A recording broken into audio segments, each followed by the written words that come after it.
ఏదైతే తెలంగాణ రాష్ట్ర ప్రభుత్వం 6 గ్యారెంటీల్లో భాగంగా మరి ఆనాడు అమలు చేసినటువంటి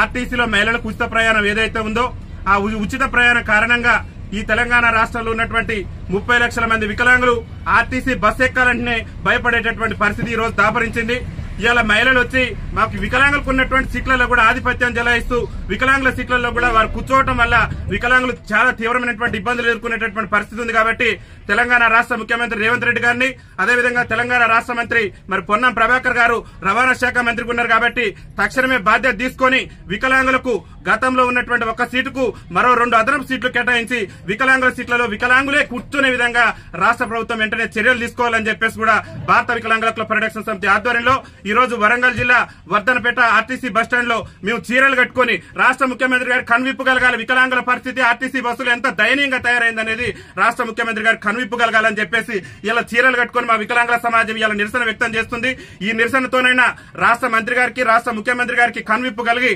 ఆర్టీసీలో అదనంగా వికలాంగులకు మరో 2 సీట్లు కేటాయించి ఆర్టీసీలో వికలాంగుల సీట్లలో సకలాంగులు కూర్చుంటే ఆ సకలాంగుల మీద క్రిమినల్ కేసులు నమోదు చేసి వికలాంగుల సీట్లను వికలాంగులకే కేటాయించే విధంగా రాష్ట్ర ప్రభుత్వం చర్యలు తీసుకోవాలని చెప్పేసి భారత వికలాంగుల హక్కుల పరిరక్షణ సమితి ఆధ్వర్యంలో మేము ఈ నిరసన కార్యక్రమాన్ని చేపట్టడం జరిగింది. ముఖ్యమంత్రి గారికి ఒకటే మేము విజ్ఞప్తి చేస్తున్నాం, మీరు 6 గ్యారెంటీల సంగతి ఏందో తెలియదు కానీ అవసరమైతే వికలాంగుల కోసం ప్రత్యేకంగా మీరు బస్సులన్నీ ఏర్పాటు చేయండి. కానీ మేము అవస్థలు పడుతున్నాం, ఇబ్బందులు పడుతున్నాం. ఆర్టీసీ బస్సు ఎక్కాలంటేనే మా గుండెల్లో రైలు పరిగెత్తేటటువంటి పరిస్థితి ఉంది. ఎందుకంటే మా మహిళా అక్కలు మా మహిళా చెల్లెలు తోసుకుంటూ పోతున్నటువంటి క్రమంలో వైకల్యం ఉన్నటువంటి మేము అంగవైకల్యంతో బాధపడుతూ ఒక పక్క దుర్భర జీవితాలు గడుపుతూ ఆర్టీసీ బస్ ఎక్కాలంటే మరి చాలా తీవ్రమైనటువంటి ఇబ్బందులు ఎదుర్కొంటాం. కాబట్టి రాష్ట్ర ముఖ్యమంత్రి గారు వెంటనే స్పందించి ఆర్టీసీలో మరి వికలాంగులకు అదనపు సీట్లు కేటాయించడంతో పాటు వికలాంగుల సీట్లలో వికలాంగులు కూర్చునే విధంగా మరి జీవోను జారీ చేయాలని చెప్పేసి కూడా రాష్ట్ర ముఖ్యమంత్రి రేవంత్ రెడ్డి గారిని విజ్ఞప్తి చేస్తూ దాంతో పాటు కాంగ్రెస్ పార్టీ ఎన్నికల మేనిఫెస్టోలో కూడా చెప్పింది ఆర్టీసీలో ఒక మహిళలకే కాదు వికలాంగులకు కూడా ఉచిత రవాణా సౌకర్యం కల్పిస్తామని కాంగ్రెస్ పార్టీ అభయాస్త్రం మేనిఫెస్టోలో పేర్కొంది. కాబట్టి